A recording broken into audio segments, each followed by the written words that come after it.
Hey, what up, what up, what up? How we living? How we looking? How we feeling? What's going on, Pitch and Pros family? We are back with episode 3 of the Pitch and Pros podcast. It is October 17th as we are recording this, right? Yep. Yeah. October 17th, yeah. 17th. I am your co-host, Stefan Curtis Jones, and right next to me, I got Smiley, aka your athlete's favorite athlete, aka the best on the pitch, aka Greek God, aka I don't know, I'm running out of AKAs. Greek God? Yeah, bro. Come on now. Okay. Come on now. 6'1" tatted. You know how it is. Okay. Glaze now. just a bit. Just Little a bit, bit. Little bit. No, but how you living, bro? Justin Wolf, right next to me, my co-host, baby. How you living, baby? Oh, I'm feeling amazing, bro. Busy. That's for sure. I think that sums up all of us here right now is just busy. Facts. Busy, but no, I'm feeling great. I'm feeling good. That's what's up, bro. So, I mean, how you feeling? I'm good. I'm busy too. Just been working, grinding at St. Mary's. So yeah, it's been a minute since we last recorded episode 2, and we missed you guys, and we really appreciate all the love and the feedback on those first 2 episodes. But yeah, I'm good. I've just been grinding with St. Mary's, and then and since we've last recorded, I'm doing some independent contract work for a boutique podcast and YouTube ad agency called Balance Media. Shout out to the Valenzuela family. Love y'all. So that's been really fun. Awesome. You got a lot of updates yourself too, bro. What's been going on with you? Oh, yeah. I got a few for sure. I think last time we talked, I was in Oakland season. Damn, bro. I think that was the last time we had. I think that was the last time we recorded. Was we talked about Oakland? That's right. Right now that season's taking a break, so in the spring we'll start back up. But preseason starts January 2025, right? Yeah. So dope. January. But right now, I'm playing with 2 teams: Bay Area United over in the UPSL, and then Silicon Valley Rush, which is in a little double dipping. Nisa Nation. But I mean, yeah, it's been fun with both of them. I've been enjoying it. Both, different styles, both different ways of just overall understanding and approaches to everything. But it's been great. I've loved every single part of it. All the guys are great on both teams. I've enjoyed the environment. But I think the newest thing is probably me becoming a volunteer assistant coach. Didn't get a drum roll, but let's go. Yep. I'm back at my first school I went to in college, San Francisco State. Yes, sir. Go Gators. I'm a volunteer assistant coach now, and I've loved it so far. Wow, we're actually pretty deep into the season now. But how many games? We are 5 games into conference, and then overall, I believe it's 11 games, I want to say. For sure. Yeah, I think we're 11 games in. Still got 6 more. So, there's still a good chunk of season left. But, no, it's been great. I think me taking on a volunteer role was good, especially since how much I have going on in terms of coaching with Golden Boot and everything. Yeah. My schedule's crazy. I don't even think we got to talk about my summer, which was like hectic with... Talk about the camps real quick. Yeah, so during the summer, we had 7 camps. All went amazing. Really great overall. I think all of us coaches really enjoyed the environment we put on for the kids. We were in different areas. We were in Sacramento. We were in Oakland 3 times. We were out in Burlingame, my area. Did I say Danville? Danville. Yeah, we were all over the Bay, and it was amazing. Really great experience. And then also I got to train the pro guys during the summer. And yeah, I think it just, me talking about it is like, wow, I had a busy summer. Had a busy summer. And then even just on top of that, the sessions, like I had session after session after session, and it's still going too. So that's why, like, taking on the volunteer role was important, because especially the last 2 weeks, I'd have like 5-6 sessions a day. So I'm just packed doing stuff, driving, doing everything. So tell them about it's been great, because I know you guys had a record attendance for one of the sessions in the summer, right? Yes, we had 120, I believe. Yeah, 120. So it was our biggest camp yet. Compared to how many at the last ones that you guys did? Last year, I believe we had 100.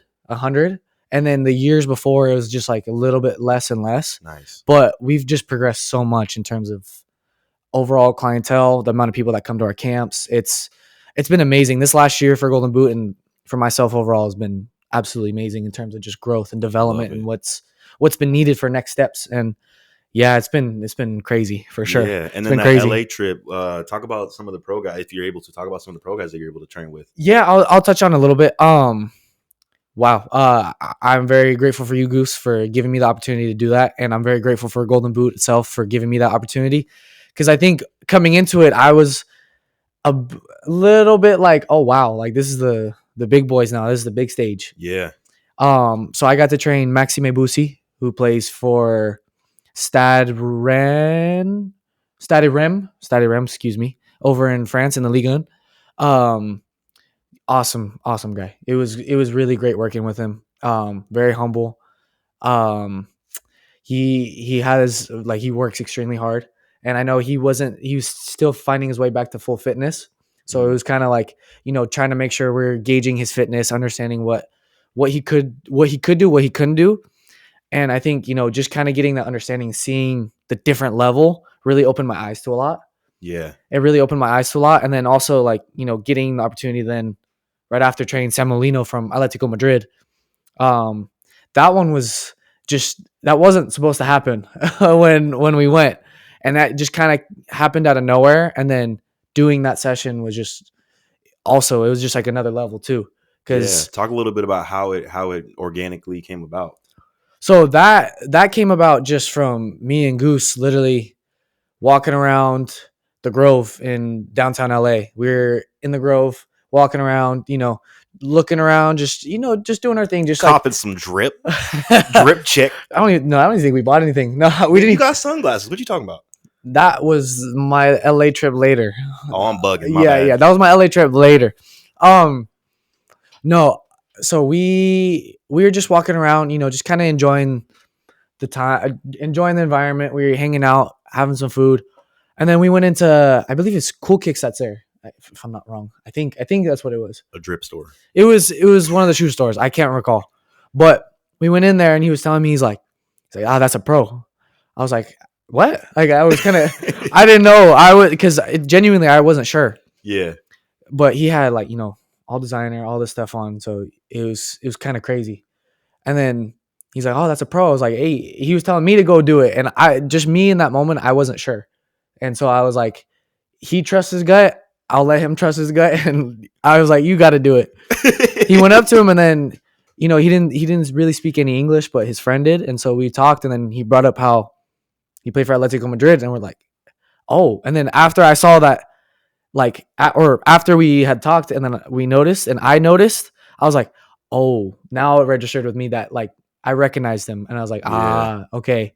And so we talked and then ended up getting a session and it was amazing. It was a great experience. Also, like I said, different level. Like both guys were just different level. You see the difference between guys in the United States versus how it is in Europe and even South America, where Sam Molino's from. So it was crazy. But I mean, at the same time, they're still human. They're still players. So I still had to do my job, and that's train and that's coach them. And yeah, you can't be fanning out. No, not at all. And it took me a moment to step back and be like, okay, like they're here for us and they're here to learn from us and get better. And that's why I was like, okay, there's a reason why I'm here. And I had to just focus on that and do what I could to help them train and get better at the end of the day, get them ready for a big season, both of them.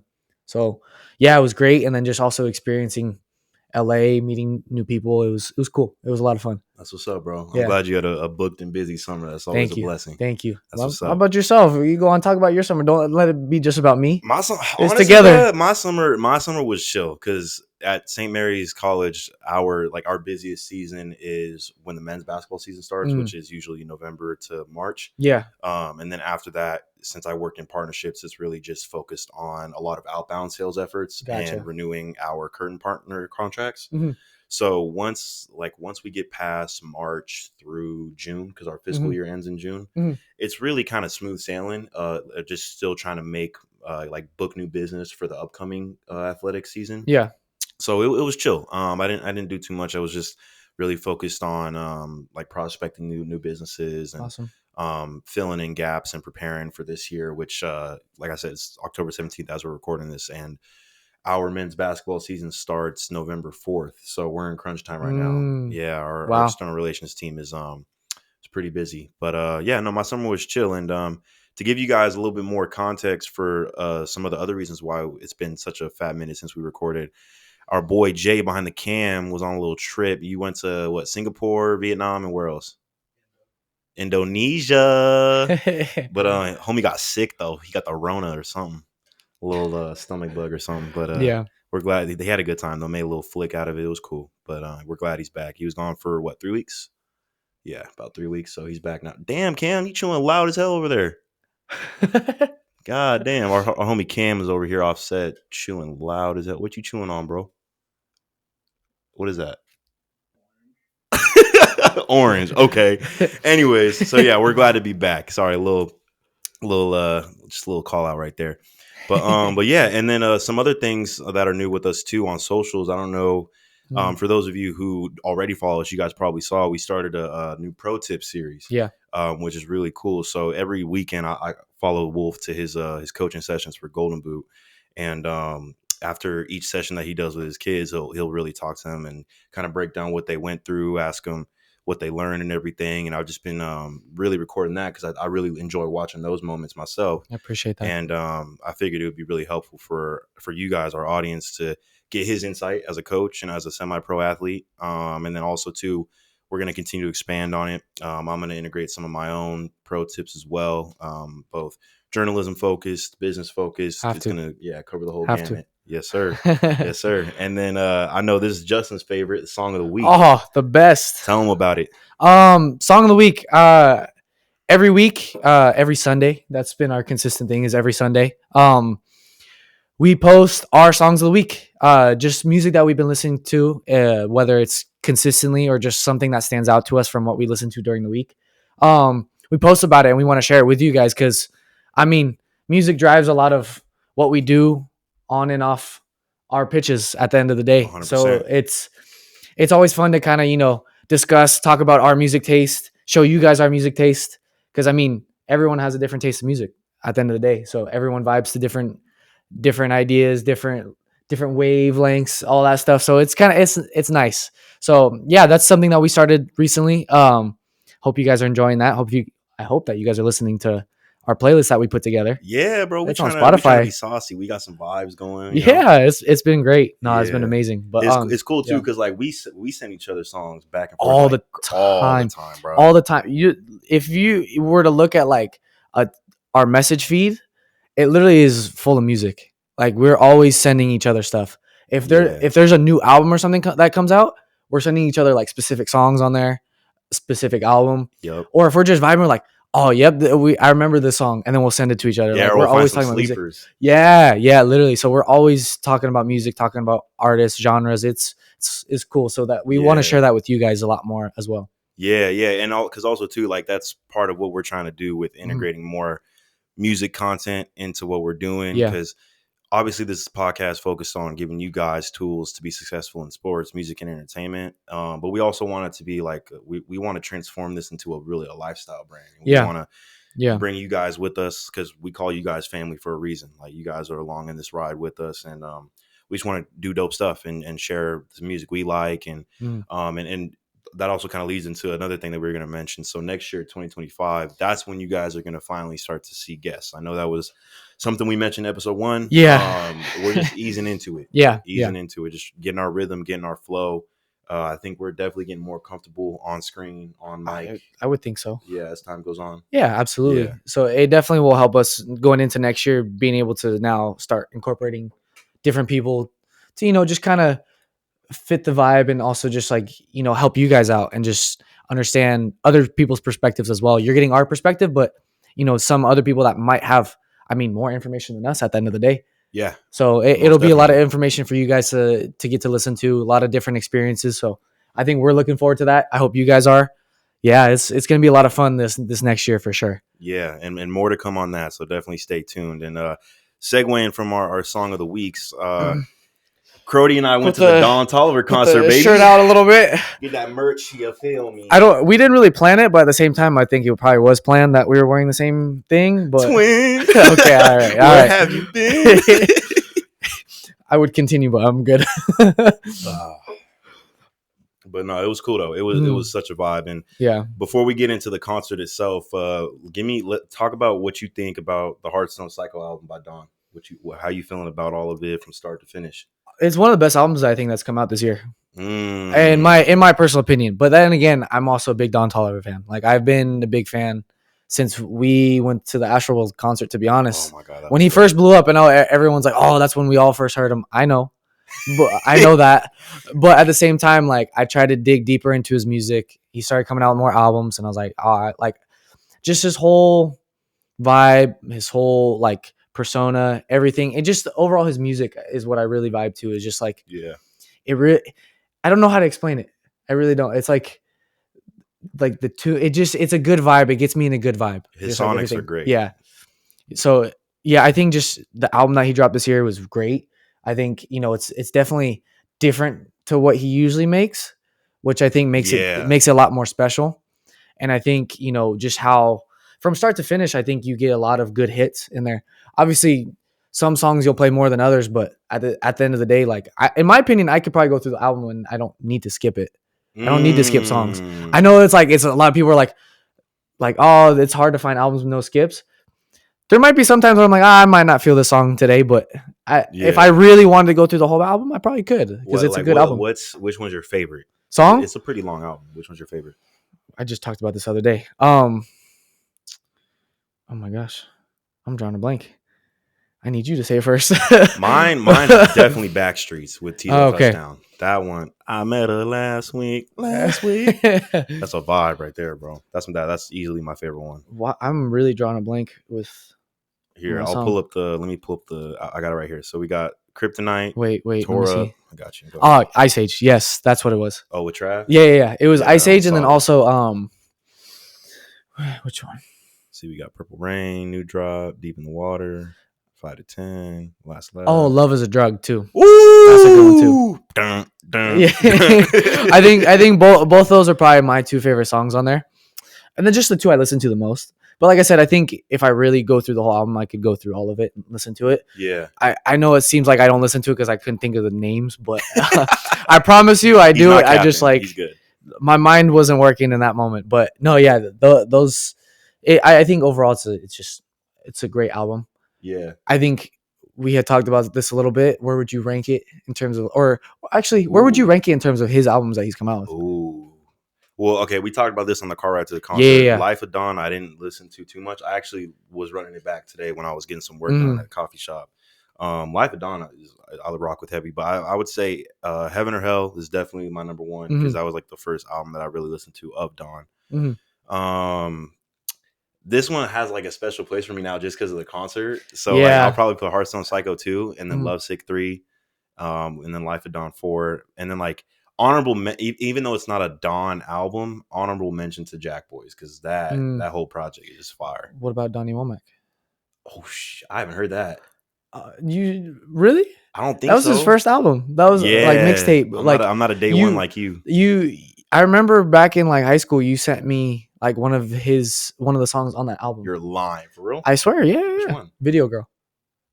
What? Yeah. Wow, I'm surprised you don't even remember that. Dang, bro. I'm a fraud. But nah, I like that. I respect that list. Yeah. What about you? What's your ranking? I think mine's a little different just because I've got to see him twice.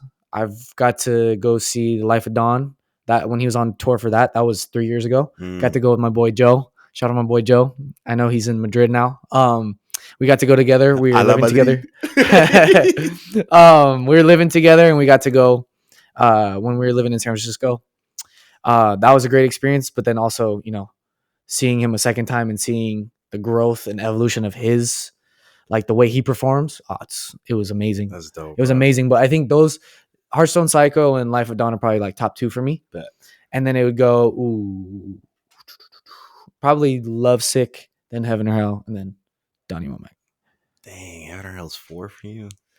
I mean, it's just one of the ones I don't listen to as much, to be honest. Like I wouldn't say it's not a bad album. It's not a bad album, but I'm just my preferences. No, I get you. With my music, like what I listen to consistently. That's fair. That's fair. That's just all it is. Yeah. All right. So moving on to the concert itself. This was on October 15th, which also another quick thing I realized too. Both the concerts that we have been to together so far have been on the 15th of the month. because Astroworld was December 15th. Oh wow! And then Hearthstone Cycle was October 15th. Dang, you dug deep into the Tap archives for into that. my memory bank, baby. Yeah, yeah, it was that's cool, crazy. though. So what'd you think of the openers? So we'll start with Molly Santana. Okay, I would have probably been like, "Oh, this is sick," but we genuinely couldn't hear her. Yeah, bro. It was dead silent. Bass boosted. It was just, well, not even the bass boosted. It was just people jumping around to like what was going on in the background. Like Yeah, bro. everyone just heard, oh, someone come out. Okay, so we were also in the pit, so we were like down below. Yeah. Everyone wanted to just mosh to mosh. Like at the end of the day, like I don't think anyone heard what was going on, and it just happened to be music. Facts. Like it sounded like it was all right, but we couldn't hear. To be honest, couldn't hear a dang word. No. But hey, she had good energy. Oh yeah, great energy. Yeah, and yeah. also, like, quick PSA, bro. If you go to a concert, if you don't know the openers, don't tell them to get the fuck off the stage. Like, that's just disrespectful. Yeah. Like, if you don't like them, keep it to yourself. Because there was this one dude in front of us. He was like, bring out Ski. Yeah. And we're just like, dog, be patient. Yeah. He's gonna come out. So yeah, just don't have that kind of energy. To be fair, there were a lot of people that were probably like high school age around. Bro. A lot. We felt like old heads.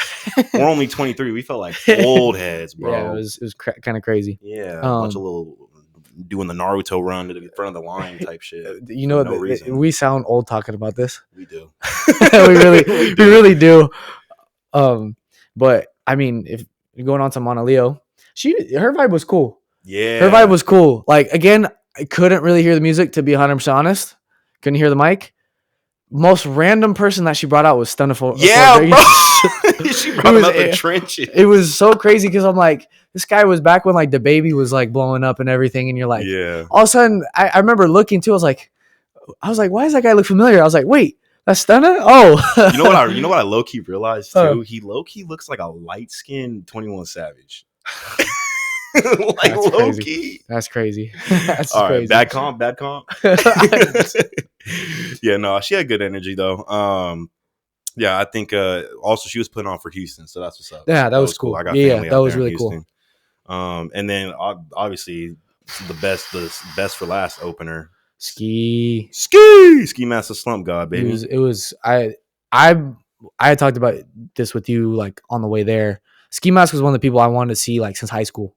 I listened to a lot of his music in high school. When I saw that he was kind of he was coming in for the tour, like instead of Tizo, I was actually like pretty hyped about it. I was like, I was really like wanting to see him because his energy unmatched. Like it was like just if you ever see clips of him like performing and just see like what he brings, his energy doesn't stop.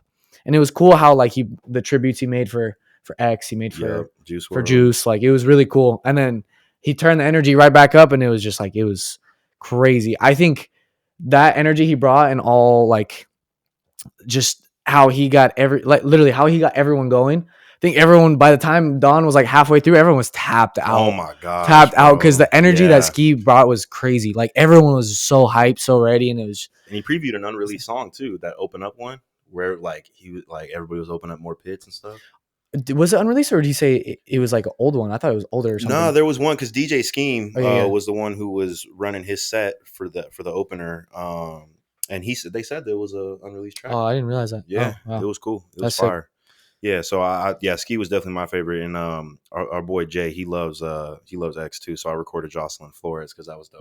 That was cool. Yeah, it was super cool. So yeah, and then on to obviously Don himself, bro. What was your favorite performance of the show? Ooh. Bro, when he played Bandit and then the motorcycle, that was insane, bro. Bandit was sick. No, he had everyone going with no pole too. Yes, everyone was going whenever. One of my favorites. This guy performed Tore Up like 15, 20 times, and it was turned every single time. Every time. No, I think those are the ones that really stood out to me. I like how, Swinging on Westheimer, like when he played that again, like I remember seeing it the first time and seeing it again, like it was really cool. Like just kind of seeing that chill vibe again, and then he turned it back up. Like it's cool how they like turn it up, turn it down. One that actually keeps getting stuck in my head is actually 5 to 10 too. Yeah. That one when he performed that kind of stuck with me too. So it was cool. Yeah, no, that was solid. And I think Tore Up was probably my favorite just because starting the show off like that, great energy. And the pyrotechnics, the staging, the guitar solos, bro. Yeah. The guitar solos were great. Like it was an overall great show. And I was telling Smiley this off cam, like I was actually really surprised because usually when I see artists like Adon, like just in his kind of alt hip hop genre or like rock hip hop, sort of however you want to categorize it. Like a lot of times guys like that who, especially the ones who rage and stuff on and just get the crowd into it, they usually have a lot of backtrack and there's not a lot of live vocals. And Don, he was pretty much like 80-90% live vocals. And no, he was. It was great. It was amazing. Even the video board visuals that he had were super cool too. Cool. Like it was just it fit the thematic focus of the album so well. But every time he would take a break though in between songs, the one thing he would say, "Bayer, are you having a good time tonight? Make some fucking noise." Like that was the one thing he would say the whole time.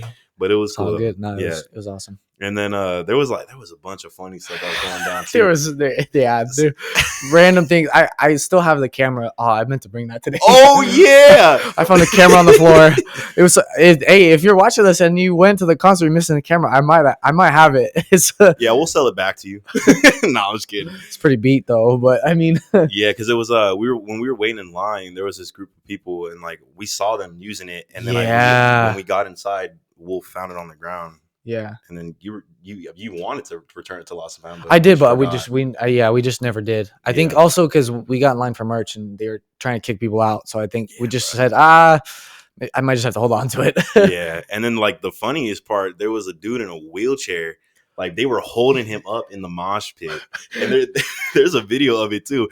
And like did you see it when he was up there? Because I only saw when he came by us. No, I only saw when he came by. Oh no, actually, I saw him for a little bit when he was up. Oh word! I saw him a little bit when he was up, but I do remember when he was up for a bit. But what I told you with the video, there was a video I saw on social media.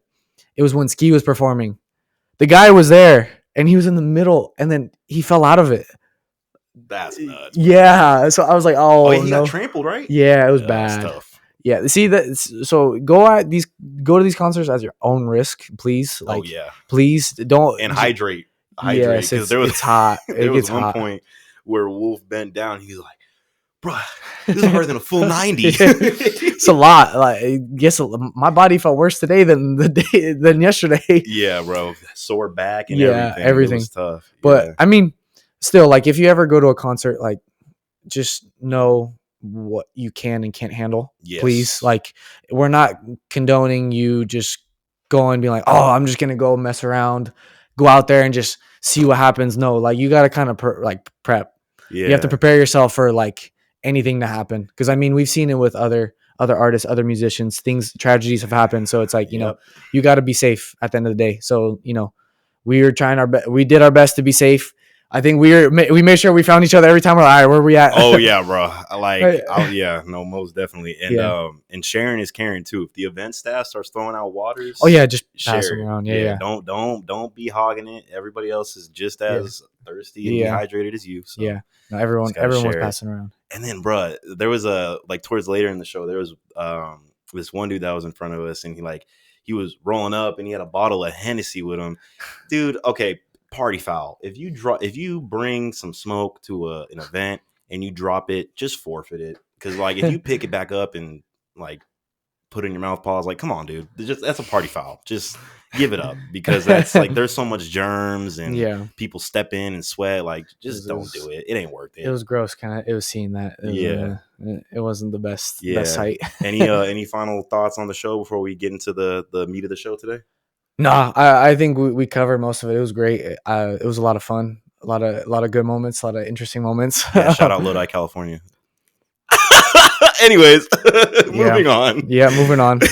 So for today's show, we wanted to finally like really get into giving you guys tangible tools and skills, and so we wanted to really combine my background with journalism. Yeah, I gotta laugh for a second. My bad, caught you off guard, huh? You did. No, you good, fam. You good, fam. Yeah, I got you. Yeah, the homies. birds were in the trap for sure. Anyways, so we're combining my background in journalism with Smiley's background in footy, and we wanted to just draw some parallels and speak on my writing process and what I've learned. For those of you who don't know, I attended University of California, Irvine here in Southern California. For my undergraduate years, I got my bachelor's in literary journalism from there, and UCI is known for having one of the only, but also one of the best literary journalism programs in the country. And I got to learn from amazing instructors and professors like Amy DePaul, Patricia Pearson, Barry Siegel, who's a Pulitzer Prize winning journalist. So a lot of great insights from them.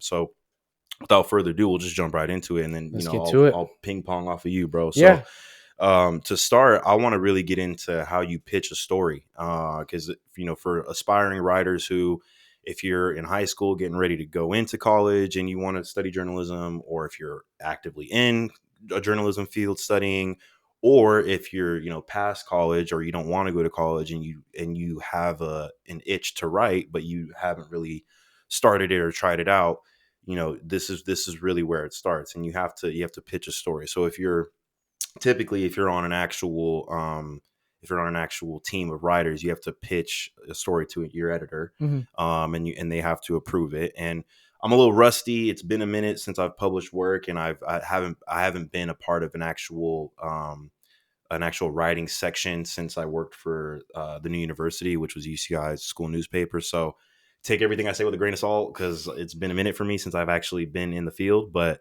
you have to pick a niche, right? Like if it's sports, music, comedy, find your niche and stick to it. And you can venture out and try new things, but know what you want to write about, and really try to find a microcosm within that niche to focus on, because the more dialed in you can get on that, the more it'll resonate with that particular community that you're trying to serve with your writing. And when you're thinking of a story to pitch, you have to really focus on, okay, what's missing in the market, in the landscape? Like, what are people not talking about? Are people not talking about this particular community? Are people not talking about this particular sport? Like, for example, lacrosse is a sport that is still pretty popular, but it just doesn't get talked about a lot, right? So you have to figure out what you're going to talk about. And then from there, you have to really focus on what's your why. Why are you writing this story? Why should somebody read it? If you're a content creator, why should somebody listen to your podcast? Why should somebody watch your YouTube video? The why should be at the crux of everything you do when it comes to writing. So that's the start of my process. So I'll toss it to you, Wolf, to talk about that parallel in footy. Yeah, I mean, shoot, I think closest thing to that is honestly like your purpose for playing at the end of the day. What's your purpose? I think sometimes, or a lot of people at the end of the day, play footy for how fun it is. People enjoy it because they love playing the game. But at the same time, that's also the only reason why people play. Like, if you look at a lot of kids, some kids are just like, I just want to play. I just want to have fun. That's the most important part. And at the end of the day, like, even when you're getting into the professional level, semi-professional levels, it's about having fun still. You got to have fun with it. You got to enjoy it. And that's the whole purpose to you playing. You are playing at the highest level because, one, you want to do it consistently, but two, you're having fun playing the sport you love, because it is a sport, really. It really is a sport. So you're getting to just get paid for it at the end of the day. And then with that, I think understanding your purpose to why you want to continue to pursue it. Right. And the purpose and why you want to continue to pursue it could be, it could be your religion. It could be your family supporting them. I mean, especially from just seeing different experiences for a lot of people and just listening to a lot of stories. A lot of people didn't grow up with a lot. So their pathway was playing football, playing soccer. So their way of getting out of every situation they had as a kid was to play. And then they wanted to help their families get out of those tough situations themselves by playing, making it as a pro, being the best they possibly could be, and then making hundreds, thousands, millions of dollars to help their families. Generational wealth. Yeah, exactly. To get out of certain situations. So that could be a big purpose to why someone plays footy. And then So understanding that purpose and then just kind of taking it all in, that helps a lot of people and a lot of athletes understand, okay, what's my avenue now? How can I take this sport? Right. And then for me, I could say mine as well. Like my purpose is my family and just the overall understanding of my own purpose from God. I feel like Yeah. I feel like just trying to inspire others. Um, that's my main purpose for playing, is because so many people have inspired me. So many players have inspired me. I've gotten a lot of opportunities as a kid to be around professional players, learn from professional players, and just the impact they had on me, being able to, you know, help me, give me pointers, give me ideas to how I can pursue this game, allowed me to really take good steps forward and just gave me more and more enjoyment. And that's when I realized, I was like, I just want to inspire. I want to help others understand, like, look, this is where we can take this path. This is how I can Yeah. take this path, and just all together. So yeah, I think the purpose for playing kind of just goes into how you pitch a story and how you need to understand, okay, how am I going to approach this? Yes. What is my niche? How am I going to go down the path I need to take? Another connection too, Mhm. real quick, is understanding if you're a role player or a superstar. Yeah, That that's that that's true. a that's kind of That's similar true. to the writing niche, right? It's Yeah. like, so like, for example, in the writing world, especially in sports, there's things called beat writers where you write for a specific team. So you'll be Mhm. the LA Lakers beat writer Mhm. or something like that, right? As opposed to Stephen A, who covers all sports and is a big I see what you mean. broadcast and media presence. And in footy and other sports, you have to realize, okay, am I a role player or am I the leader and the Yeah. guy on the team? And Yeah. sometimes that takes putting your ego aside, and you got to do that. It's Mhm. all about finding out where you fit. You got to know your role. You have to, because I mean, Yeah. especially when you're a younger player and you're trying to get into the first team, with whether it's pro, whether it's college. That's also another thing, like your route, right? Some players take college route, some take the Yeah. pro route right away, some go from academy to pro. So it's just different Semi-pro routes. route. Yeah, semi Yeah. pro to pro. Like there's all these different routes you take. So it's understanding, okay, what's the best for me? Right. What's my best route and how can I get the most out of it? But for players when they're on the team, it's understanding, okay, if I'm a young player, I'm not going to be a superstar right away. Mm-hmm. Unless you're built different like Lamine Yamal, then that's a whole different Yeah. story. But a lot of players, when you're young, you're just trying to break through. You're just trying to get an opportunity. You're trying to get a chance. So you can't be that guy that's like, okay, I'm bigger than everybody. I'm better than you. You have to have that. You have to have that self belief, no doubt. But you also have to be open to learning. You have to grow. You have to Yep. understand how can you incorporate yourself to be the best for the team at the end of the day. Like if you want to win, if you want to be a part of the team you're a part of, you got to figure out, okay, how can I fit in?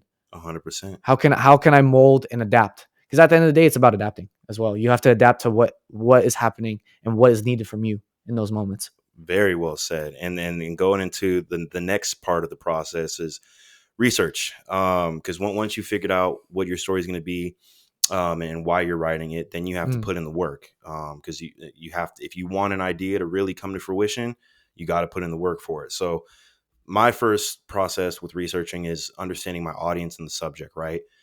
If I'm writing, for example, when I was with the New University at UCI, I did a profile piece on Brad Green. He was a forward for our men's basketball team. mm, And the story I wrote about him was about his connection to his Native American ethnicity and wanting to show the Native American community from his hometown about, hey, even though we're a small community and from a small town, you can pursue sports, mm, you can pursue higher education. And so I had to focus on, okay, I'm writing to disenfranchised minority audience, mm, or, I was in Orange County, which is a predominantly white area in Southern California. So also too, it's about educating those people who may not really know or regularly care about those types of communities, showing them, hey, here are some of the struggles or here are some of the realities that these communities face. And this is an inspiration. Brad Green, a player at a very prominent Division I college, mm, is an inspiration to these kids and to that community, right? So mm. understanding that audience and the subject and what that is, and really also thinking about age groups Yeah. and genders and community backgrounds and regionally, like what state you're in, right? So understanding your audience and the subject, and then know your medium. The same, you're not going to see the same article on the New Yorker that you would see on the Mm, Washington Post. mm, Those are two different mediums of journalism. So you have to figure out, okay, am I writing a long form narrative? Am I writing an AP press style news article? Is it a profile piece? Is it a political piece? Is it an op-ed? Like, you have to understand what your medium is and where it's going to be. Also, audio is going to be very different from written. One of my professors, Christopher Goffard, he's a very prominent LA Times writer, and he also has an award-winning podcast show. And it's not like this. It's not a conversational podcast. There's dialogue, there's music, there's like monologues and narration. Like, it's an audio story. So you have to really understand that as well. And then also too is, if you're writing a profile piece, or if you have if you know who your subjects are going to be for the topic or the focus of your piece, read, listen, watch everything that you can find on those subjects, on that topic, because you need to have every factual piece of evidence and every idea at your disposal. Because, again, in journalism, still, I mean, you don't see it as much today, unfortunately, because there's a lot of clickbaits and people just trying to grab your attention. Social media. Yep. Social Exactly. media. We live in a very short attention span, but you have to focus on the facts. Like, make sure that you have the facts. And also, you want to make sure you are finding unique angles. And I'll touch on that more once we get to the next part. But yeah, make sure you look at everything and use credible sources. Don't just pull it from anywhere. Like Wikipedia, people can edit a Wikipedia site. So, like, I wouldn't highly recommend using that. There's other websites that you can use. And also, this is kind of just a little caveat. .com, .org, .gov, like, those matter too, because .com stands for commercial. That's usually it's usually going to be a website where there's some sort of profitable focus to it, right? So you have to go into that with that frame of mind. .gov, that's a government website, so that's where you're gonna find more legal documents and things of that nature. .org is usually nonprofit, charitable, philanthropic organizations. And so just always kind of understand where you're getting your material from and make sure it's from credible sources, and use fact checkers too. I just found this one recently. It's called Snopes.com. And it's actually approved. I'm blanking on the name, but it's approved by an official fact checking board or organization. So you use fact checker websites as well to fact check yourself and your own research, and when you're interviewing, to fact check your subject. And this kind of goes back into what I just mentioned, but uphold journalism ethics. I think that's so important for independent journalists, national, international journalists. Like, you have to carry yourself with a level of decorum and professionalism, so that people, when they're reading, writing, listening, or excuse me, when they're reading, listening, watching, whatever story you're putting out, they have to know that it's coming from a truthful place. And there's actually a website, the Society of Professional Journalists Code of Ethics. The URL for it is www.spj.org/ethics code. So if you go there, it has a preamble and it has all these other headlines of just pretty basic code of ethics to follow as a journalist. So yeah, when it comes to research, focus on all those things. And then, Wolf, how would you compare research to footy and what you would do in that sense? I mean, essentially it is research too, but watching film, training, doing as much research as possible as well. I think, learning more about the body, learning more about, your own body, you have to understand, okay, what can I do and what can't I do? And then building that understanding, watching more games, you kind of want to learn from players at the highest level. And so that's why I always recommend, watch games. I think a lot of kids don't watch enough games. And so a big thing when I was young was like, my parents called me like the walking encyclopedia, like, because I was constantly trying to learn about players, learn about other people. And that helped me kind of be like, okay, now I'm learning more about this team. I'm learning about this player, how they play. And it just helps me gain more knowledge of the game at the end of the day. And so now, like, when you ask kids, like, oh, do you know who this player is? No. Oh, well, you need to watch some more games then, because those are players you need to learn from if you want to take the next step. If you really want to have a full understanding of what the game expects, you can also watch interviews with professional players. There's YouTubers out there that still are showing their journey through professional soccer, semi-professional soccer. So being able to learn from them too shows, okay, what are they doing to take care of themselves, and how are they going about their life? What are they doing to make sure that they're focused and they're playing at their highest level possible? So like I said, that's watching games. Yep. That's watching your own film. Okay, what mistakes did I make? What did I do well? What can I do to fix it next time? Mm-hmm. Because at the end of the day, it's like everyone's gonna make mistakes. No one's perfect, but how can you learn from the mistakes you make? How quickly can you adapt and then learn and adjust and then just go from there? Not beat yourself up about it. And then, like I said, reading your body, understanding your body. You gotta take care of yourself. It's recovery, sleep, eating, nutrition. Learn more about food. Learn more about 100%. how, what needs to go in your body, right? Hydrating, having electrolytes in your system, right? Like just nutrients, vitamins, nutrients, all that stuff to like really perform at the highest level possible at the end of the day. And that all is still a part of it. And that's a part of your research. You have to learn that stuff. You're not going to just know it just like that. So you have to be able to like want to learn, want to know more. And then by doing that and then learning about it, it's now practicing it and doing it. Yeah. And it just takes routine. It takes time. It takes consistency. And then once you get on a consistent routine, then it's just like, okay, it becomes second nature at the end of the day. So it's like first learning about it. Like I said, learning about it, doing it, then it's a routine. But then, like I said, consistently doing the routine over and over and over again, where it's like, okay, I got it. I don't even have to worry about, I'm eating right. Perfect. I may have ate not the best thing today. No problem. Okay. We fix it for the next day. Because like I said, nobody's perfect, but you have to make sure that you're on that consistent schedule, on that consistent theme, consistent grind. You have to be training more than once a day.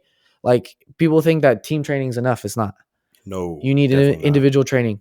You need your own training. Going out, getting touches in the backyard. I think every single day I'd be out in the backyard. I think even during COVID, there was times where I'm training with this sounds terrible because it was during COVID, but I was training with friends I was around consistently. I was already only around them, but we trained because we all wanted to get better. And then with that, it was like we wanted to do more every single day. But even then, I still wanted more. I would still do more at my house. I would go outside to do my own stuff because I was like, okay, I didn't touch on this today. Let me do some more. Mm-hmm. Or not just and I would also be lifting because I was very skinny. So I needed to get some more meat on my bones. So beef up. Just a little bit, right? But also I researched to see, okay, what's going to benefit me? How am I going to get more athletic rather than just being like, okay, I'm going to be a bodybuilder. So I just tried to find something that's going to benefit me to help level up my game and help me become a better overall athlete, better overall player. Because then as soccer players, we're also athletes. And that's how the game has grown too. Is another thing is as you learn the game, you understand that the game is developed in different ways. The game is a lot more athletic now. You have to be an athlete if you want to play at the highest level of soccer. So I think that's just kind of how it ties into research, because literally it's the same thing as research. It's research, but it just takes a lot more like I think both are very attention to detail. 100%. It's very attention to detail. So it's very important that you focus on those details if you want to take bigger steps. Once you get the simple basic details, boom, you keep going from there. Yeah, that was perfect. Spot on, bro. And and especially too to you younger athletes, like really, really digest all that information that Smiley just shared, because the quicker you get onto that stuff when you're young, like he was alluding to, it becomes routine, it becomes easy, and it just becomes second nature to you. So the younger you are, the better it is to really adhere to a lot of what he just recommended. And I'll kind of touch up a little bit on that too. No matter if there's a day where you feel like you don't want to do it, do it. Like go put in the work, go train, go watch a game, go watch highlights, something. Just do it, because that's just that like half a percentage more that you need, and that's just all you need. That's still something that you take a step forward. Don't just make it just because you're like, oh, okay, I touched the ball today. No, make it still with a purpose, but understand that you still have to do it. Because trust me, I've had days where I'm like, I don't feel like getting up. I feel tired. I feel lazy, but it's like, okay, I still got to go out and train. I still got to work. I still got to go to the gym. I still got to do all these things. No problem. You got to put your head down and do it. At the end of the day, just do it. Not the best headspace. I get it. Do it though. Just go do it. You'll feel so much better. And you're still taking a step forward towards your goal. If that's what your goal is at the end of the day, whether it's soccer, whether it's any kind of sport, take a step forward. Yeah. Use every day as a chance to get better. Always have to. 1% always have to. 1% better every Absolutely. day. Mamba mentality. Yes, sir.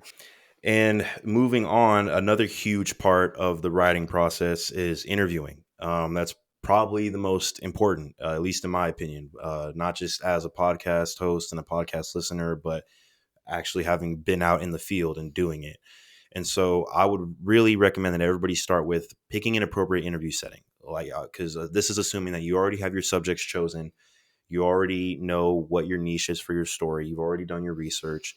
The interviewing is where you really expand on that research and you dig deeper with the people who are either experts on the topic that you're writing about, or if you're doing a profile piece, you're getting more of that anecdotal evidence from them and getting their insight so you can craft that narrative. So pick an appropriate setting. Now, ever since COVID, virtual has become a popular way of interviewing. I always recommend to do in person. It's just better because you can read body language more. It's more personal. There's less of a barrier with a screen there. And also, when you are in person, I highly recommend making sure it's in a public setting. Unless you're doing what's considered immersion journalism or fly on the wall journalism, that's usually seen a lot with long form narrative writing, which is what I learned doing literary journalism. And it's not the norm. So I want to make that very clear. It's not the norm. But if you are doing that type of journalism where you are sort of just you're in the subject's environment. So like if they're a hooper, you're at a private training or you're at their game and you're just observing and noting down like who they're interacting with, what they're saying, what they're wearing, how they're acting. That's going to be different from a sit down interview, because obviously a sit down there's more preparation. It's more official and buttoned up. But if you are doing that sit down interview, I would highly recommend making sure it's in a public setting or an office space or just something more formal. And avoid conflicts of interest. If you're doing a story that, let's say your mom knows a lot about it, you can find a bunch of other people besides your mom who can give you that insight on that particular theme. Yeah. Because your mom is going to be prone to give you biased responses and you're going to be prone to ask her biased questions.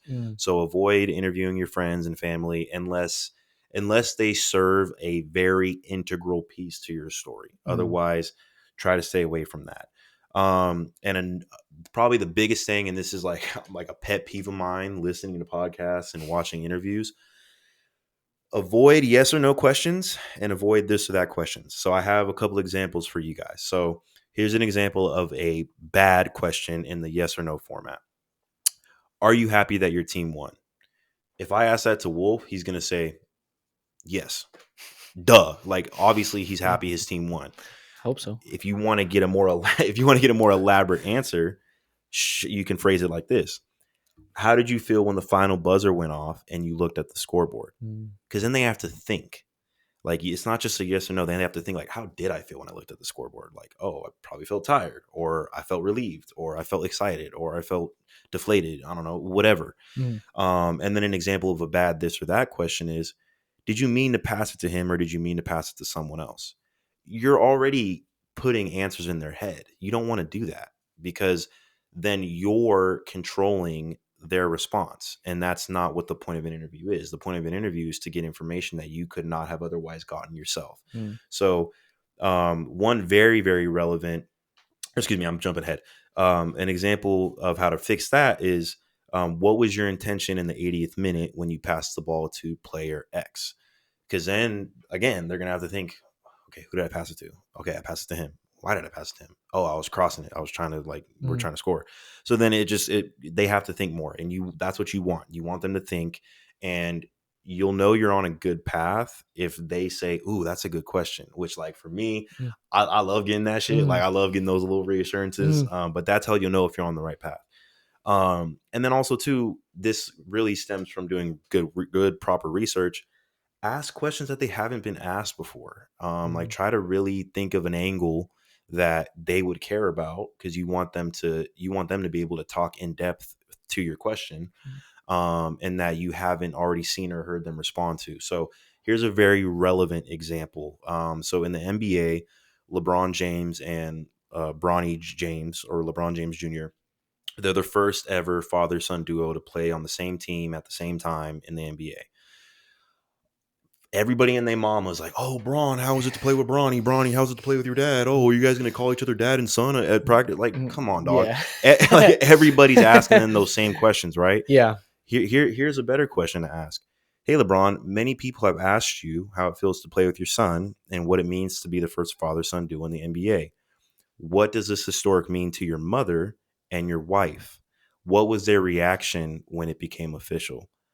Because that one, you're bringing in the family. LeBron has already shown himself to be a family man. Mm-hmm. So when you ask a question that's a lot more geared towards what you know his values are, you're more likely to get a more in-depth and fruitful response from it. And so I think just really focusing on that is going to be huge. And then the biggest one, and this is something that even Taylor Rooks on her podcast with Joy Taylor has mentioned. And for those of you who don't know, Taylor Rooks is a prominent sports media figure. Her and Joy Taylor have a great podcast called Too Personal. I highly recommend it. But something that a lot of my professors at UCI and Taylor Rooks and a lot of journalists really kind of agree on unanimously is the power of the follow up. A lot of times you'll see young journalists going into a show or excuse me, not a show, going into an interview, and they'll have a list of preset questions. They'll be like, "Okay, sir, so what were you doing this day?" And then the person will answer, "Okay, Mm. no. You have to go with the flow. Obviously, the preset questions help with the structure and knowing what information you're trying to get, especially if you're on a time crunch. Mm. But you need to be an active listener and you need to roll with what they're giving you. So don't stick to that list of preset questions. And if they mention something worth exploring, inquire deeper into that. And one way that you can do that is leveraging the 5 Ws. Not everybody is going to naturally tell you a story like how you would read it or how you would want to hear it, right? So they're gonna be like, oh yeah, I was doing this with this person. Oh man, this happened. Okay, it was like, okay, where did that Mm-hmm. happen? When did that happen? Mm-hmm. So here are the 5 Ws. Start with the who. Who was there? Who were you with? What were their full names? And then the what. What were you doing? What were you wearing? What were you thinking? What were you saying? What were you smelling, feeling, hearing, seeing, touching? All that stuff. The sensory details are huge, especially Mm-hmm. if you're doing long form narrative. And then when did this happen? Get the time, get the date, get the age that they were. You want to get as granular into that as you can. Where did this happen? Why was this happening? Again, the why is going to be the most important thing throughout the entire storytelling process and the narrative crafting. Why were you there? Why was this important? Mm. And then this is a sort of a sixth W, the how. How did this happen? How did you feel? How did you do it? And there's ways where you can kind of mold all these together, but just that'll be a good framework to work off of to really help with your interview process.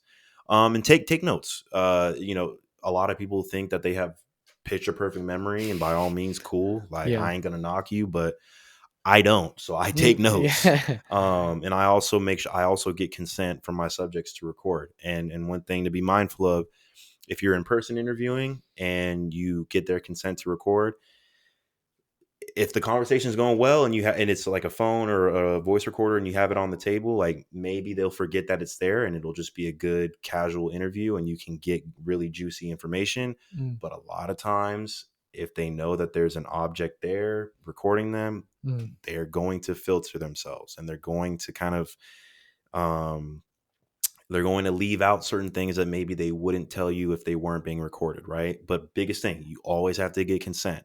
If a subject tells you that it's off the record, you have to respect that. That goes back to the code of ethics that we spoke about for the research process. Like you have to really make sure you're abiding by that. And then lastly, just yeah, you can also too just take written notes. It doesn't have to be like writing down every single word that they Mm. say because that's hard and you want to make sure you're still actively listening. But if you hear something that's really important, make a quick bullet point. Like, okay, all right, Wolf said that he prefers to train in Burlingame. Okay, why? Like, why does he Mm. prefer to train in Burlingame versus Daly City or these other places?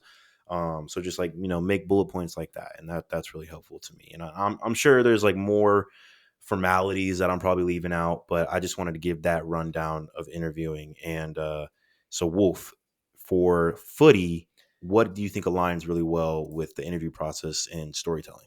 Um, Asking questions. I know specifically coaches, but at the end of the day, just asking questions in general because you want to learn.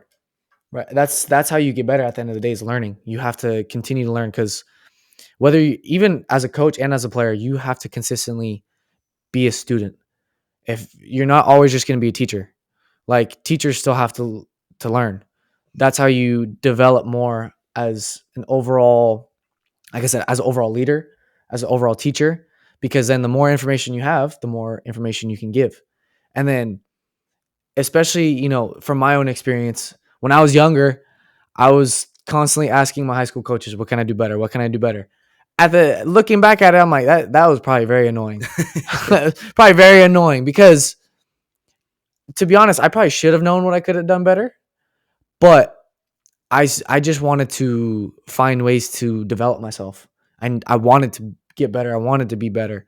But like you were saying, it's specific. Be specific about it. Like, if you're not specific about what you're trying to learn and what you're trying to do to get better, then it's hard for a coach to just be like, to give you things to work on. If it's very broad, it could be like, oh, it's like if someone asked me, oh, what should I do tomorrow? You should do this X, Y, and Z. But if they're very specific, okay, how can I do this drill differently? Yeah. How can I adjust my hips? How can I adjust my body shape, my touch? What skill can I add?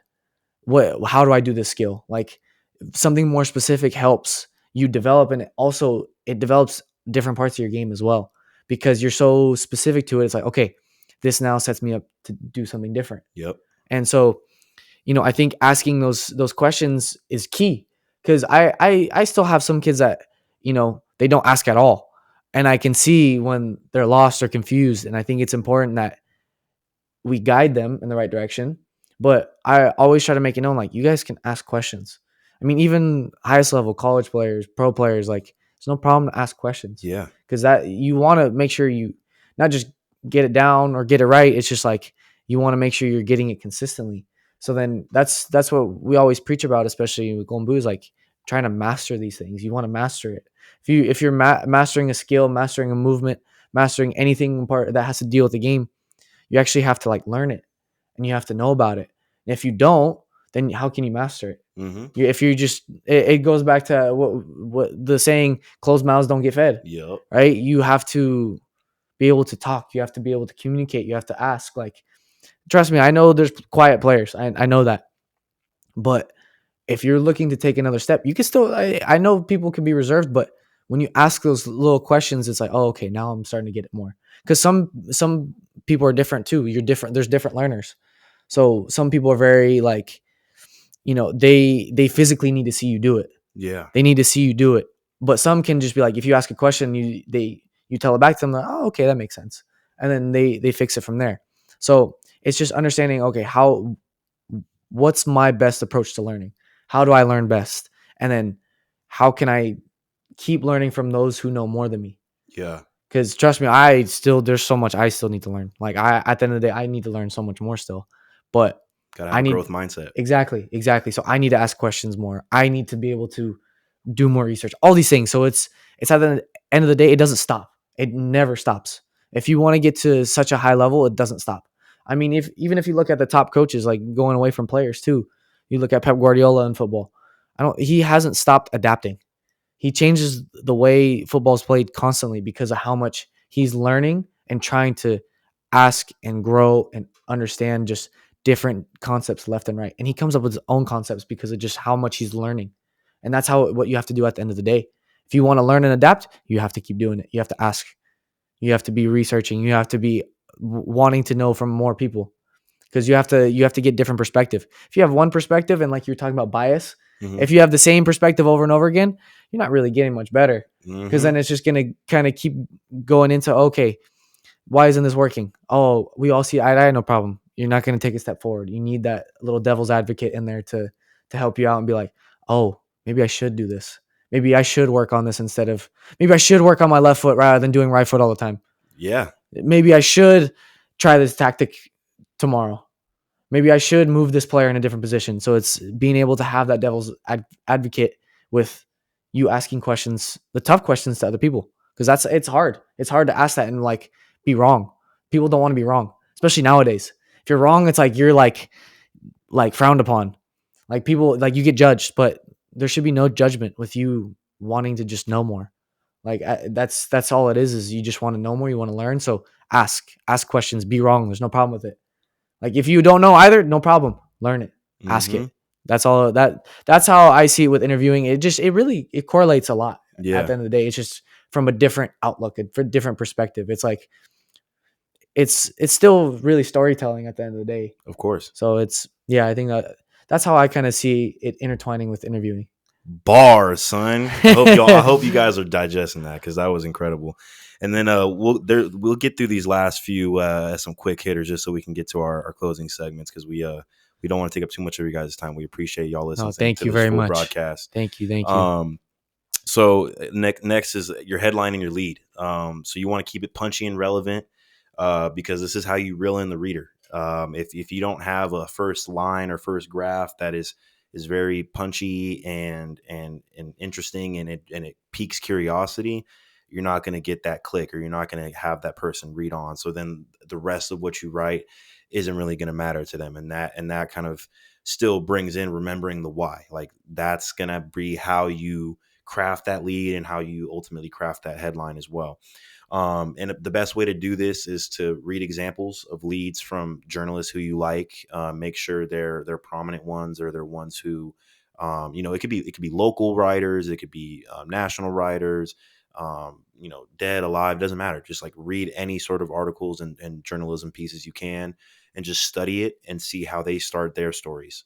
And also look at how they end their stories because that's usually like a lot of journalists do full circle type writing where they start it a very specific way because they end up ending it in a similar fashion. So that's another thing. And just really want to hone in on this is going to be the most important entryway to your work. So really make sure that first point of entry that you have is as solid as it can be, and write a bunch of different versions. Like the first one that you do is probably not going to be the one that you want to use.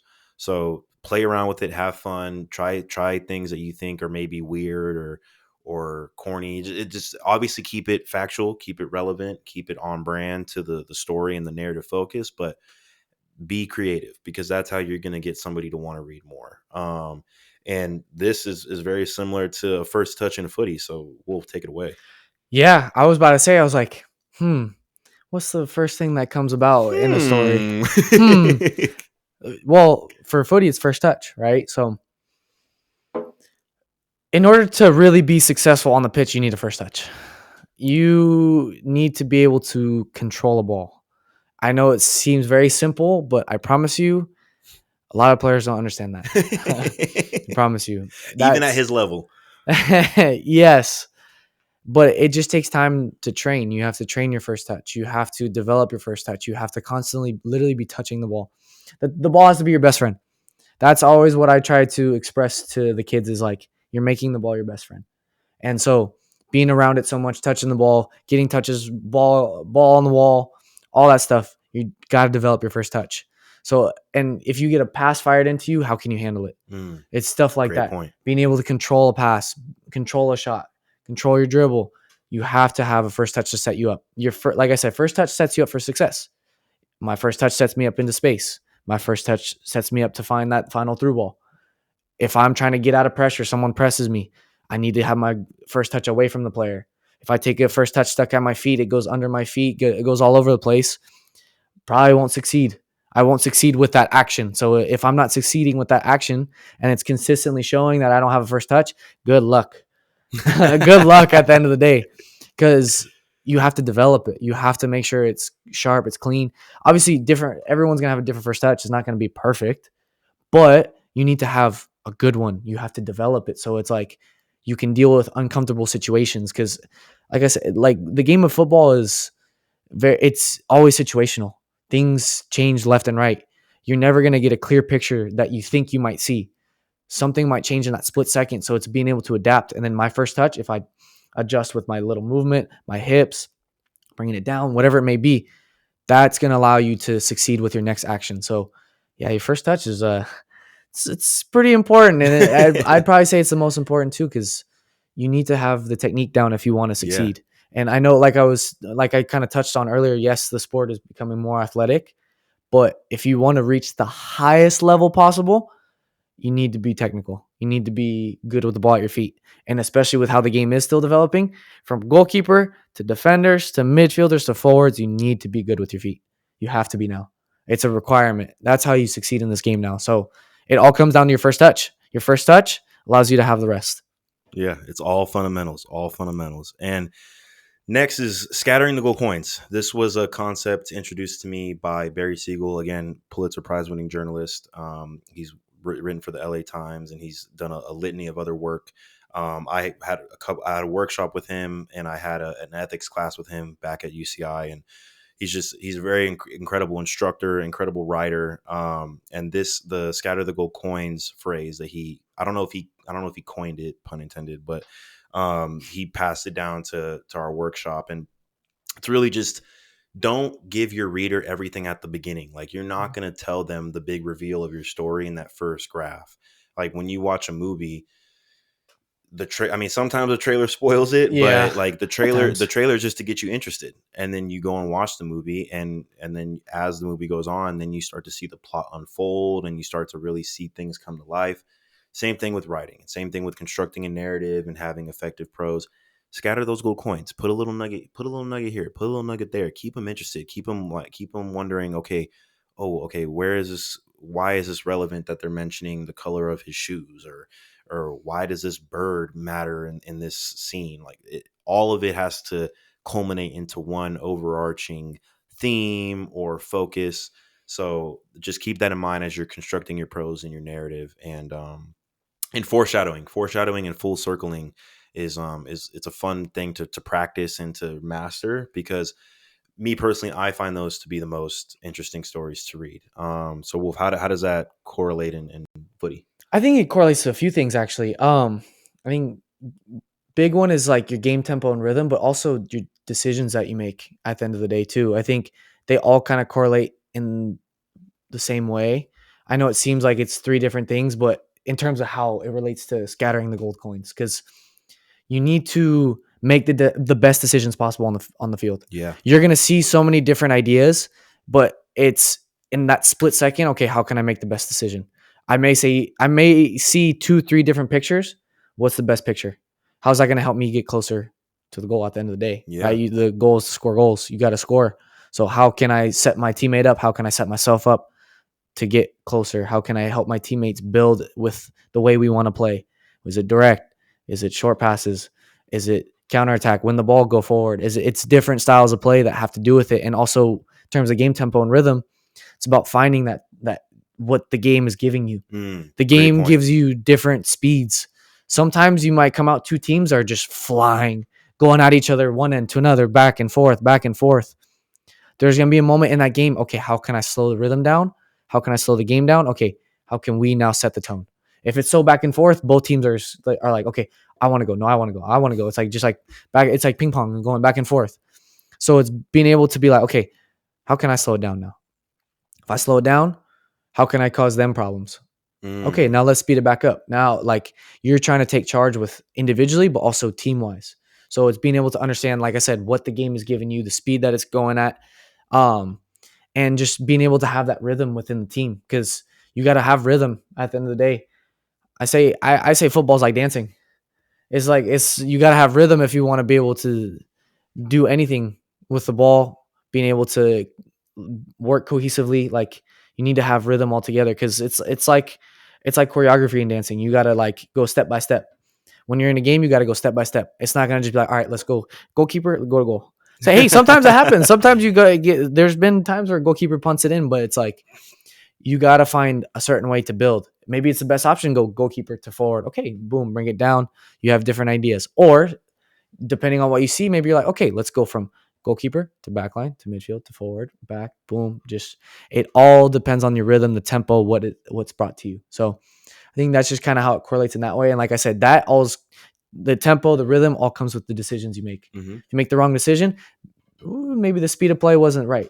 Maybe my touch wasn't right. Maybe my understanding wasn't right. So it's just building that game understanding and building that full idea of, okay, I got to dictate, or I need someone else around me to dictate. But if you kind of grab the game by your own hands, you're like, okay, now I can help the team take charge a little bit. because you've understood the moments now. Because it's a game of moments. You have to be able to read the certain moments, the cues, the triggers to be able to be like, okay, I got it. This is the time when I need to speed it back up.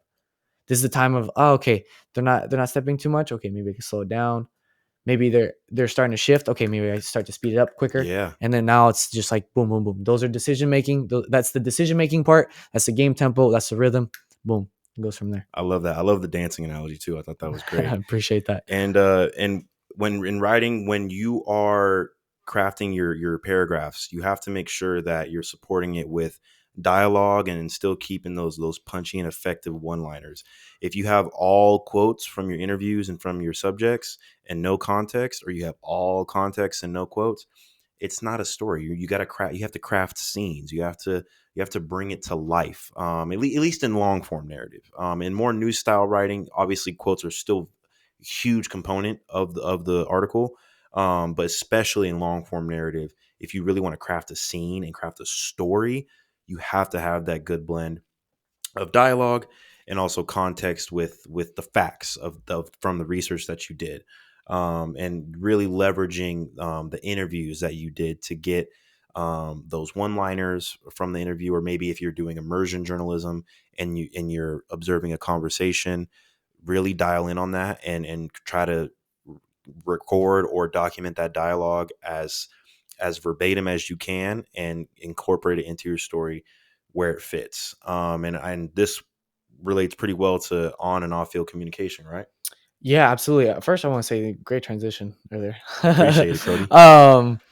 Yeah, I think being able to communicate on and off the field is going to be the best way to cohesively work together, and I mean, like I say, it's the most important part. Like if you don't talk, if you don't know the people that you're working with, good luck on the field, right? Mm-hmm. You don't know people's tendencies. You have to learn each other's tendencies. So when you communicate Yeah. on the field as well, and you're like, hey, I'm gonna move this way, find me on this pass, find me at this angle. And then once you kind of read each other, like, oh, I see him doing this more and more consistently, then you work together, and that's when it like everything builds and gels and meshes. And that's where it's like you're saying, you need that support with your graph, support with your dialogue, your effective one-liners. You need the support of your teammates of understanding, hey, this is how I move. This is how I work. And then also the support of off the field, you're like, hey, I might not be in it today. I might need a little bit extra energy. Let's make sure we're good. Or just like I said, understanding each other's personalities of like, hey, I can maybe check this guy a little bit more because he can handle it. Or I know I got to take my foot off the gas with this person because he can't. So it's just like knowing the people you're around, knowing your support system, knowing how you can best talk with the people around you. But also with that, it's also, like I said, I've said this many, many times. It's about guiding too. You have to guide when you're on the field. It's not just go out there, say random things. Yes, sometimes you just need a voice. You need to hear something. You need the energy. But at times you need guidance. You need someone to instruct you. Because from a sideline, if we're coaching, if you have a coach that's on the sideline, they only see so much. When you're on the field, you're live and direct. You're seeing things. You can make decisions, and you can be like, okay, this is what I see. Let me talk about it with the guys. Okay, how can we fix it? Or the girls.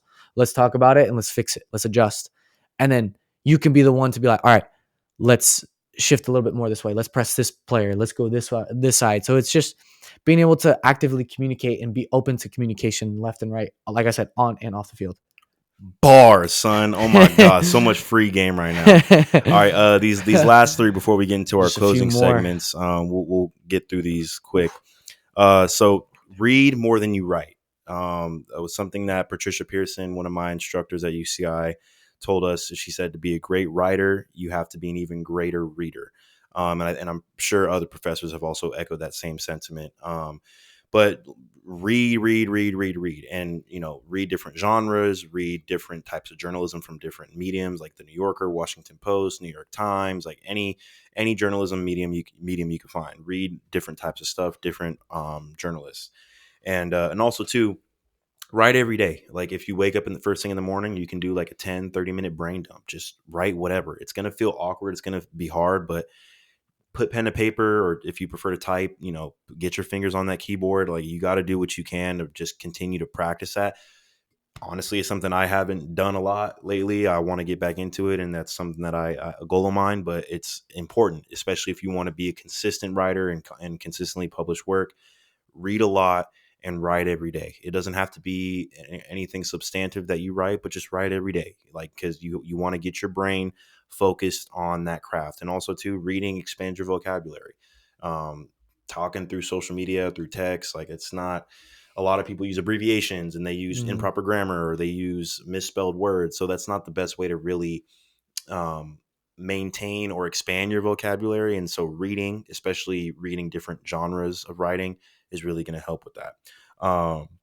And that is just a consistent daily thing, is correlates with getting your reps. So take it away, bro, because I know you about to spit some more free games. So. I feel like I touched on it a lot already, but I mean, you got to get your reps. You got to just consistently train and do more, whether it's watching more film, watching more games, watching more highlights, getting training in, getting more and more reps. It's just about how much repetition you do, so it is second nature. Kind of like what we talked about with routine, like building a routine to make it so it's just so consistent that it doesn't feel like you're having to do as much. And so getting more and more reps is to build that second nature and to build and master these ideas that you're trying to work on. So repetition after repetition after repetition is important. It's not like bad reps too. And that's the thing that I always look at, is you got to make sure that it's good quality reps. Yes. Like, you can do, like, let's say you go to the gym, right? You do like 3 sets of 12 bench press, right? You do benching. Are you going for 12 reps of just like throwing your whole body around, or is it 12 quality reps? Yeah, mind-muscle connection. Yeah, so it's like the same thing. You want to build the mind, body, and wall connection. So it's like 12. If I'm doing, let's say I'm doing 3 sets of 12 passes, is it going to be 12 quality passes, or are it going to be passes where they're going all over the place, going wherever the ball wants to go? It's looking to get quality reps, consistency, and just continuing to build each and every single time you do a rep. It's like, okay, if I had a bad touch, how can I fix it? Making sure the next rep is cleaner. How to have a bad pass. Okay, what did I do wrong? Did I go across my body more? Did I open my hip too much? All these things is trying to build and build and build. But like I said, consistently getting good quality reps. So that's what I see with it. And it's just, like I said, getting your reps it's key. If you want to build that second nature where you're on the field, not even having to think, it's just bam, happens. Oh, perfect. It's because I've got my reps in. I got my reps in today, tomorrow, yesterday, every single day. Big facts, baby. Yes, sir. And these last two, we're just going to combine them. So proofread both yourself and have others proofread. Try not to be your own editor. Talk to other writers. If you're in school, obviously have your professors read. They're there for a reason. And if you're an independent journalist, maybe find somebody who works for a local or regional or national news company, and maybe pay them to have them just edit your stuff and look it over, because getting that advice and that feedback from other people in your field is going to be super important. And having your lens be the only one that's fixing it isn't going to be ideal. And then lastly, live with the results. When your work is published and it's out there for the public to see, just be proud of yourself for getting it out there and for putting in the work for it, and making sure that you do everything you can to dial it in and get it as clean and polished up before you publish it as you can. And so for those last 2 points, I'll toss it over back to Wolf. Kind of going back to how he was talking about getting feedback and proofreading, it's talking to your coaches and talking to a lot of veterans, right? Like I've been kind of touching on, it's about learning. You want to learn, you want to get advice. If you didn't have the best game, ask questions, be like, okay, what was it that you saw that wasn't going well? How can I fix this for the next game? How can I fix this for my next training? And then learning from the vets of being like, okay, what did you go through? Yep. How can I go through how can I learn from your experiences to either fix what I might be going through or not go through what you went through? So it's just learning from them and taking in all that information. And then living with the results, it's just moving on to the next game, right? Seasons are long. You have a lot of games. Sometimes seasons seem shorter than they are shorter, but you have to live with results. You can't go back and change what just happened. Mm-hmm. You can't just be like, oh, I messed up this play. I didn't do this pass. You can watch it and read it, but that's why we talk about fixing it. You got to fix that mistake and then just move on to the next. How can I better myself for the next practice, the next game, the next overall team, the season, whatever it may be? It's about bettering yourself and just learning from it. So it's on to the next game and just how do I explain this? My dad would say, he would always tell me, he's like, flush it. He would just say, flush it down the toilet.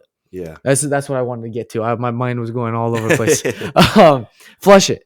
If you make a mistake, flush it. It's done. On to the next moment, on to the next pass. And then the game, right? You lost. Okay, on to the next. Boom, flush that game down the toilet. We win. We go back, win the next game. Yep. So it's just always about learning, building, and just moving on. Because what's in the past is the past. Even if you won, you got to just be like, hey, we won. Cool. Build the momentum. We go on to the next. We don't just be like, oh, that was our best game yet. Next game is going to be so easy. No problem. We just walk through it. No, you got to be ready for the next game. It's coming in the same approach. Same approach. Boom. Ready. Let's get to it. I'm trying to win. Yes, sir. We trying to win. And, yes, sir. And with that, thank you, everybody, for tuning in to this third episode of the Pitch and Pros podcast. Yes. We really, really appreciate it. By the time this comes out, it's most likely going to be Halloween. So have fun, stay safe. Yes. And of course, make sure to follow our socials at Pitch and Pros, PITCHANDPROS. You can check out my personal page at Stefan C. Jones, STEFANCJONES. Wolf. At Justin Wolf 06. He remembered it this time. For a second, I almost didn't. I was like, is it 6 or 06? But yes, at Justin Wolf 06. When you look up Wolf, it's got an E at the end. So just making sure you guys spell know it right, you fools. You'll be able to see it, though. You'll be able to find it. And as always, please like, comment, subscribe, give us your feedback. Please share this with a family member, share it with a friend, share it with your boss, share it with your coworker. I don't know. Just sit on the couch, watch it with your dog. I don't care. Just You said what? Whoa. Let's hope that doesn't get caught on the mic. Anyways, thank you everybody for tuning in. I'm your co-host, Stefan Jones. I'm your co-host, Justin Wolf. Until next time, family. Thank you, guys. We appreciate you.